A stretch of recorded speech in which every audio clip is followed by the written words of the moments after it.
My name is Dominic Cucinotti. My bio is I play sax, clarinet, flute, harmonica, ukulele. I'm not too good on the ukulele. I also do some backup vocals. I started playing clarinet in 1951. It was from the Boys Club, and basically it was like free lessons. It was 25 cents a year to join. And I took lessons from a symphony orchestra conductor who was retired, who's actually gave his time free for people to teach them. And when I went to see him, I signed up for it. I wanted to play the drums. And he said, fine. So he handed me a pair of drumsticks, and he pulled up a wooden chair, and he taught me the beat. And I was playing a few beats. These are quarter notes, these, different beats, 8 notes and stuff. I said, no, I don't want to play on the chair. I want a drum set. He said, no, we don't have a drum set to give you. I'm sorry. I said, oh, I don't get a drum set? He says, no. You have to learn by playing on the chair. I said, well, no, I really want a drum set. So he said, you know what? You should not be playing the drums. You should play a clarinet. I said, really? He says, yeah, you should play the clarinet. The clarinet will be good for you. And they just happened to have a metal clarinet there that I could borrow. So he said, try this. He gave me a lesson. He says, you have to, how to hold it and how to blow through it. And he says, you have to just keep blowing through the mouthpiece until you get a sound. And that just took the longest time for me to get a sound, so he says, you go bring it home and try it out. So I brought it home, and when I came back for the lesson, he only taught me one note, and this was the note.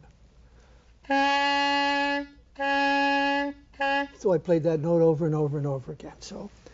So anyway, after he taught me that, I felt pretty comfortable in learning it. After about a year of playing the clarinet, he said, you should play the saxophone. So my dad found an old broken down sax at a junk shop, and I bought it, and he says, oh, this is no good. He says, you have to have it overhauled. So I brought it to a place to overhaul it, and they overhauled it and fixed it for me, and I did the saxophone for a while. Now, his name is Mr. Henry Bernard. He was retired, and he said that, I'm going to teach you classical music. I said, fine, classical music's good. So he actually, after about a year of playing classical music, he started a kids band playing all classical music, and I was in that band. So I enjoyed that quite a bit. That was in 1953. And after I got the saxophone down pretty well, he had me play the saxophone we had recitals where all of the kids would play, and they'd invite their parents and everybody in the neighborhood. And so I went, I joined that. I brought my parents. And my dad said to him, I don't know why he's wasting his time playing the saxophone. I mean, he should be learning a trade or something. And Mr. Bernard said, oh, no, he can make a good living just playing an instrument. My father was happy to hear that. I mean, I was happy to hear it too. So after I'd been playing a while, I started playing the jazz saxophone with a big band conductor, Mr. Gerald Cooper, at Berklee College of Music. That was in 1978. And after doing that for a while, in 1980, I had my own band. It was called Dominic's Music. I couldn't think of any other name to put it. And we played old standards and pop tunes like Beatles and Bob Dylan. We did weddings, private parties, and nightclubs in the Boston area. The last band I was with was called In the Midnight Hour. We played all classic rock music. And their best gig was at the Hat Shell in Boston. But my last major concert was for a host of pretty impressive guests, including former President Bill Clinton, while he was still in office.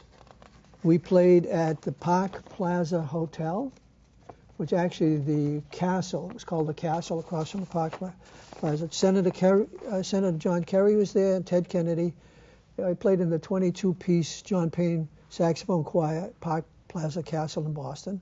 The security was so tight, the Secret Service did background checks on each musician, and we had to leave our instruments at the door to be searched by White House staff before we could enter the building. And as soon as we started playing, President Clinton pointed to us and yelled, "I love that band, that's my band."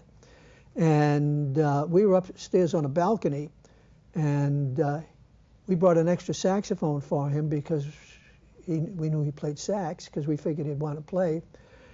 And as soon as we started playing, he jumped to the stairs. Two Secret Service men grabbed him, one on each side, and said, "Mr. President, you have to be in Maine in a half hour." So they wouldn't let him play. So anyway, so basically, getting started in the music business, I went to, I made a trip to India to do a meditation program. And when I was walking around the street one day, I saw this guy sitting on the sidewalk, and he had a whole bag full of bamboo flutes, and he was playing them. And I said to him, "How much are they?" He says, "These are 25 cents each." So I figured, I'll just buy, I bought all of them, took them back on the plane. People were laughing at me as I was carrying this big bag on the plane. But that's how I got started. And then I figured, well, I'll go to flea markets, I'll go to yard sales. Harvard Square at that time had, you could buy a table, you could rent a table for $15 in front of a church at Harvard Square and sell whatever you want. So I would bring these bamboo flutes there. That was only one day a week, Saturdays. So on weekdays, I went to music stores. Now, and I brought them in, and I'd go to the first music store and he'd say, "How much are they?" I'd say $3 each. So I knew I had a lot of leeway there since I only paid a quarter each for them. And nobody tried to cut me down on the price. So I went to several stores, and I'd sell a dozen, 2 dozen. Finally, I went into a store called Rayburn Music, which was one of the most important stores at the time on Huntington Ave in Boston. And the general manager, Mr. Emilio Lyons, was there when I walked in. And I'm carrying all these bamboo flutes in, and he just started laughing at me. I must have looked funny. And he says, "What are you doing?" I says, "Well, I'm selling these bamboo flutes." So he took a look at them. He says, "How much are they?" I says, $3 each. He bought like 2-3 dozen from me right then and there, and just, paid for them. He says, "What do you do for a living?" I says, "Well, I'm in between jobs. I mean, I'm having a hard time, so all I do is I sell instruments at yard sales, flea markets, whatever." He says, "How come you don't sell saxophones?" Because I told him I played the sax. And I says, "Well, I can't afford a saxophone. They're just too expensive." He says, "I'm going to give you a couple of saxophones to sell. And I'm going to tell you what price to sell them for and how much it's going to cost you. And after you sell them, you just bring the cash back." He says, "I trust you. You don't have to give me a deposit or anything like that." He says, "You have an honest face." So I said, "Thank you." So I brought a couple of saxophones to the flea market at Harvard Square, and I sold them for the price he told me. And people liked them because they were in perfect playing condition. They played well, and the price was right. So I went back the following Monday morning, and I paid for them. And he was glad to get the cash, and he gave me a couple more instruments, and I did that. So that went on for 2 or 3 weeks. And then finally he said to me, I have a whole back room full of instruments I took in trade that I do not want to fix, and I would just like to get rid of them. So you come here with a truck tomorrow morning. I will load that truck up with all these instruments, and I'll just tell you how much I want for each one of them. He says, "You don't have to sign anything." He says, all you have to do is whenever you sell them, pay me for it. I said, gee, that'd be great. So I didn't have a truck then. I had an old Ford station wagon, one of the really big ones, and he put all these instruments in the Ford station wagon, and even filled up the passenger seat next to me, and there was so much room, couldn't even fit another flute on the top. And that's basically how I got started in the music business. A space opened up at the Cambridge Antique Market, where it was a group shop. People would rent a space, they put their stuff in, they price it, and they gave you like a code, and every 2 weeks you go in and you pick up a check for what was sold, and you pay by the month for the rent. So I rented a space there. And to get people there, I decided to make a list of all of the instruments I had with the prices. And I ran them off at a copy center. And on the end of the paper, I put like a little coupon that said $20 off on any instrument with this coupon. One coupon per instrument.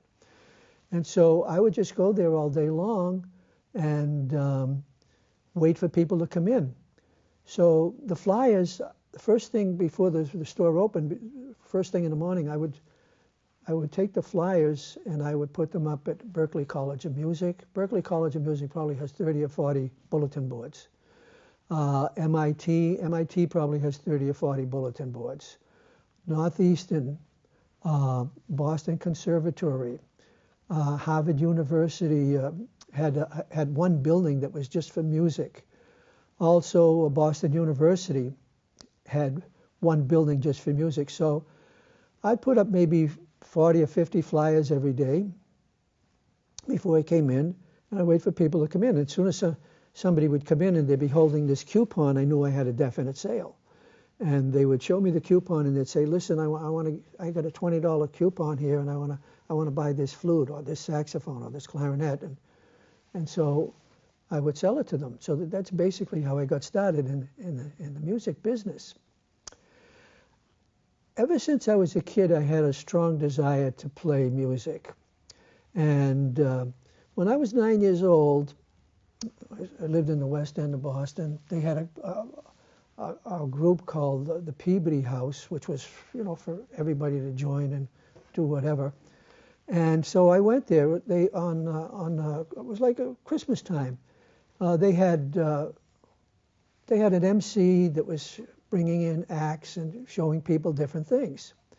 So halfway through, the MC pulls out a harmonica and he says, I got this beautiful harmonica here, and I'd love for somebody to come up and play it. And whoever comes up and plays the harmonica, they can keep it. I said, oh my God, I want that so bad. So I was in the balcony, the second row from the back, and there had to be 200 or 300 people in front of me in the balcony and on the floor. And I said, well, I'm never going to get picked. And so nobody's raising their hand. So the MC keeps saying, just raise your hand, I'll call on you. You come up, play a song, you can get the harmonica for free. So he said that several times, maybe 5 or 6 times, and then finally I raised my hand. I'm in the back, and he spotted me. He says, oh, there's a little kid up there. Come on down. And so I go down, and he says, what's your name? And I told him, my name's Dominic Cucinotti. He says, how old are you? I says, I'm 9 years old. He says, you can play the harmonica? I said, yeah. And he said, well, okay. What song are you going to play? I said, well, it's Christmas time. He says, how about Silent Night? He says, okay. And so he announces playing Silent Night. So he hands me the harmonica. And this was my version of Silent Night when I was 9 years old. This is what I played.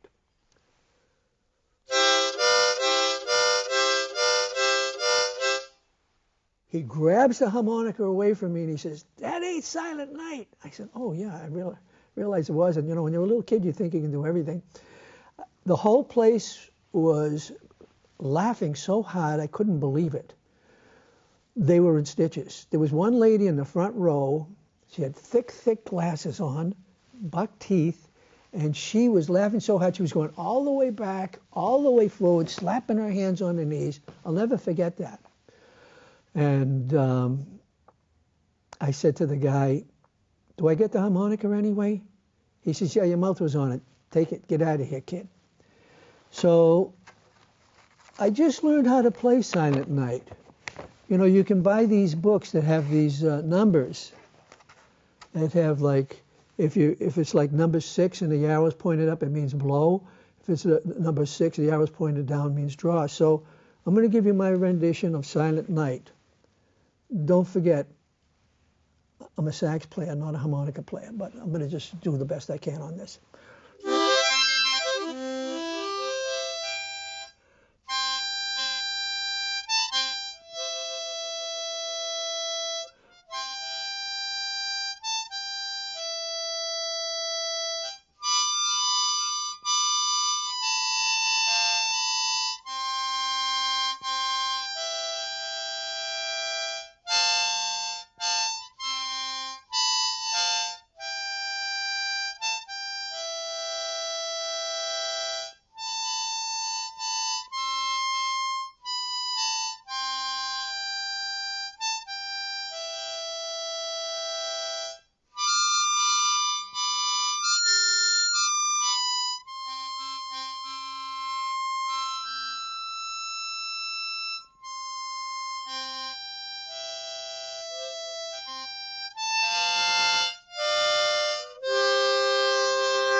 So, thanks for listening.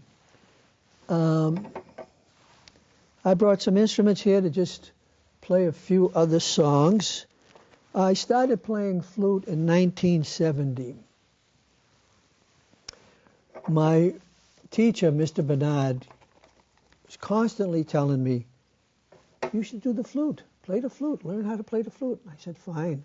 So in 1970 I got one. I'm just going to play one song on it. I'm not that good on playing the flute anyway, but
But I've been playing the clarinet the longest, so I'm going to play a couple songs on the clarinet. This is, oh, by the way, I also sell clarinets. I sell instruments too. If you want more information, you can call me 508-932-3211, and I'll give you what information that I have in the instruments for sale. Also, I still play gigs, so if anyone's interested in having me play a gig, my rates are reasonable. You can call me at 508-932-3211.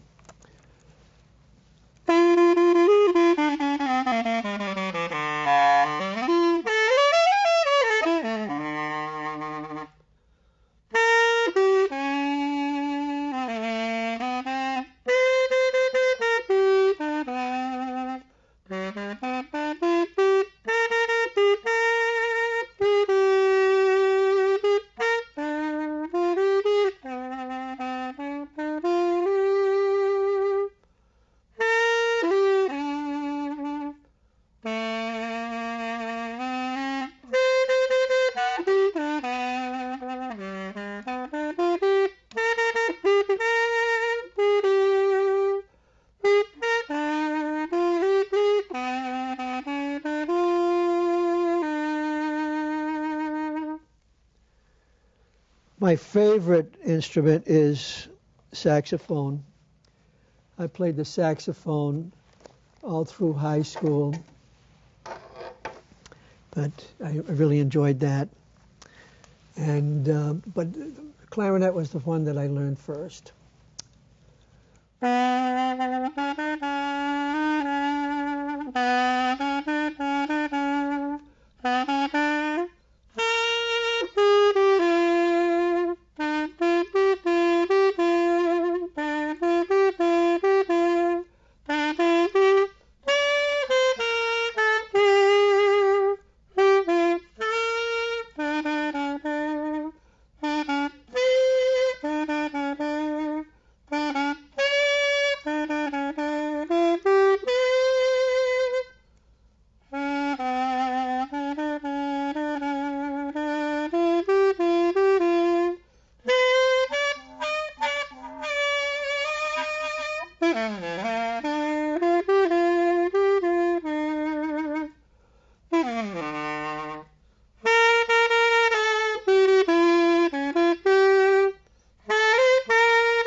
Okay,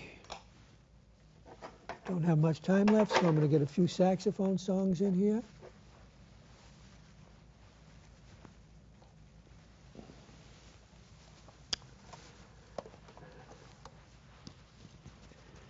When I first started playing the sax,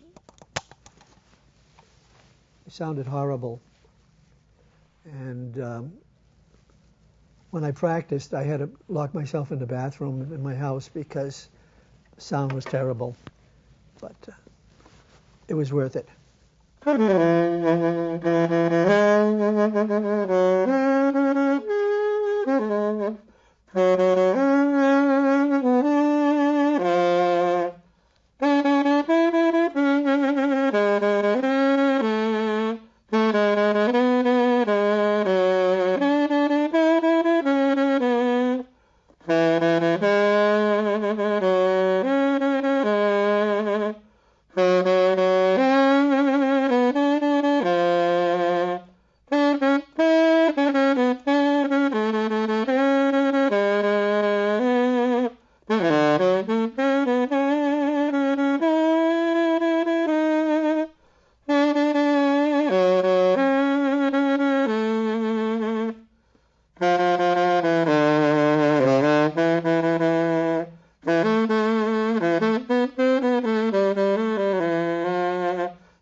listening.